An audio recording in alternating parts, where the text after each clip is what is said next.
டெல்லி கணேஷ் அவர்கள் இறந்த பிறகு அவர் வளர்த்த நாய் வந்து இப்போ ரொம்பவே சோகமாக இருக்குது அண்ட் படுத்த படுக்கையாகவே இருக்குது அப்படின்னு அவங்களோட பையன் பேசியிருக்க வீடியோ இப்போ சோஷியல் மீடியாவில் ரொம்பவே ட்ரெண்டிங்காக போய்கிட்டு இருக்கு. அதை பற்றி தான் இந்த ஒரு வீடியோவில் நம்ம பார்க்க போகிறோம். பிரபல நடிகரான டெல்லி கணேஷ் அவர்கள் சமீபத்தில் இறந்து போயிருந்தார். அவரோட மறைவு அப்படிங்கிறது எல்லோருக்குமே மிகப்பெரிய ஒரு சோகத்தை ஏற்படுத்தி இருந்துச்சு. மனிதர்களுக்கு மட்டும்தான் அவரோட மறைவு சோகத்தை ஏற்படுத்தியிருக்கா அப்படின்னு கேட்டிங்கன்னா கண்டிப்பாக கிடையாது.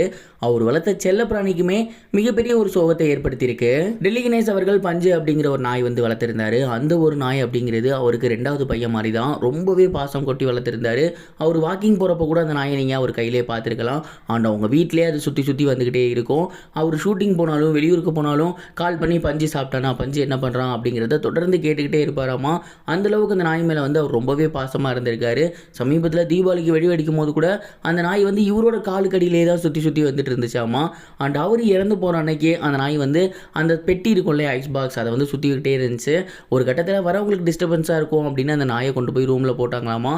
ஆனால் இவரோட பாடியை வெளியில் எடுத்துகிட்டு போகும்போது அந்த நாய் டைரெக்டாக ஓடி வந்து அந்த பெட்டிக்கு பக்கத்துலேயே மறுபடியும் உட்காந்துருச்சான்.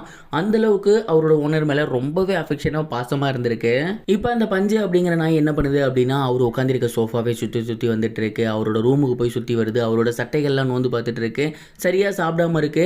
அண்ட் சொல்ல போனால் ஒரு இடத்துல அப்படியே போய் அவரோட பெட்டுக்கு பக்கத்தில் படுத்துக்குச்சு. அந்த இடத்த விட்டு எந்திரிக்கவே இல்லை. சரியாக சாப்பிடாம இருக்கு.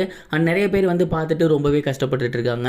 அண்ட் எங்களுக்கு ரொம்பவே கஷ்டமாக இருக்குது, ஏன் இந்த நாய் வந்து சாப்பிடாம இருக்கு, அப்பா நினப்பிலே இருக்கு போல அப்படின்னு. இதெல்லாம் பார்க்க எங்களுக்கு ரொம்பவே கஷ்டமாக இருக்குது. இதுக்கப்புறம் தான் அவனை டாக்டர்கிட்ட கூட்டி போகணும், பார்க்கணும் அப்படிங்கிற மாதிரி டெல்லி கணேஷ் அவர்களோட பையன் பேசியிருந்தார். அண்ட் டெல்லி கணேஷ் அவர்களோட மறைவு மனிதர்களுக்கு மட்டுமில்ல விலங்குகளுக்குமே மிகப்பெரிய ஒரு அஃபெக்ஷன் ஏற்படுத்தியிருக்கு, ஒரு வருத்தத்தை கொடுத்துருக்கு. அப்படிங்கிறது எல்லாருக்குமே மிகப்பெரிய ஒரு நெகிழ்ச்சியை ஏற்படுத்தியிருக்கு.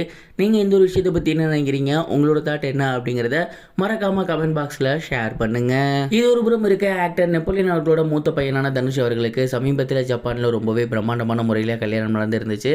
கல்யாணத்துக்கு அப்புறம் தொடர்ந்து அவங்களோட ஃபோட்டோஸ் அண்ட் வீடியோ சோசியல் மீடியாவில் வந்த வண்ணம் இருக்குது. அண்ட் அவங்களுமே நிறைய விஷயங்கள் ஷேர் பண்ணி வந்துட்டு இருக்காங்க. அந்த வகையில் சமீபத்தில் தெரிய வந்திருக்கிறது என்ன அப்படின்னா, தனுஷ் அவர்களுக்கு அக்ஷயா முதல்ல கொடுத்த கிஃப்ட் என்ன அப்படிங்கிறது தெரிய வந்திருக்கு. தனுஷ் அவர்களுக்கு ஓவியம் அப்படிங்கிறது ரொம்பவே பிடிக்குமாமா. அண்ட் அவருமே நிறைய ஓவியங்கள் ட்ரை பண்ணி பார்த்துருக்காரு. இந்த ஒரு விஷயத்தை அவர் அக்ஷயா அவர்கள்ட்ட சொல்லியிருக்காங்க. அண்ட் அக்ஷயாவுமே நல்லா பெயிண்டிங் பண்ணக்கூடிய ஒரு பர்சன் தானாமா. உடனடியாக அவங்க என்ன பண்ணியிருக்காங்க அப்படின்னா, தனுஷ் அவர்களோட ஃபேஸை அவங்க ஆயில் பெயிண்டிங் மாதிரி பண்ணியிருக்காங்க. அதுக்கப்புறம் அந்த ஒரு பெயிண்டிங்கை தனுஷ் அவர்களுக்கு சர்ப்ரைஸாக கொடுத்துருக்காங்க. அதை பார்த்துட்டு தனுஷ் அவர்கள் பயங்கரமாக ஷாக் ஆகிட்டாராமா. ஏன்னா இந்த அளவுக்கு ஒரு கிஃப்ட்டை வந்து அவர் லைஃப்பில் எதிர்பார்த்ததே கிடையாது.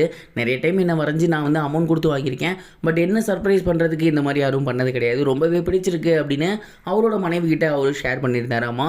அண்ட் அவங்க 2 பேத்துக்குள்ளே இருந்த அன்னோனியம் அந்த ஒரு வீடியோ பார்க்கும்போது ரொம்பவே நல்லா இருந்துச்சு. நீங்கள் இந்த ஒரு கல்யாணத்தை பற்றி என்ன நினைக்கிறீங்க, உங்களோட தட்டை கமெண்ட் பாக்ஸில் ஷேர் பண்ணுங்கள். இது வரைக்கும் கனெக்டிங் டிவிக்கு சப்ஸ்கிரைப் பண்ணனா மறக்காமல் சப்ஸ்கிரைப் பண்ணிக்கங்க.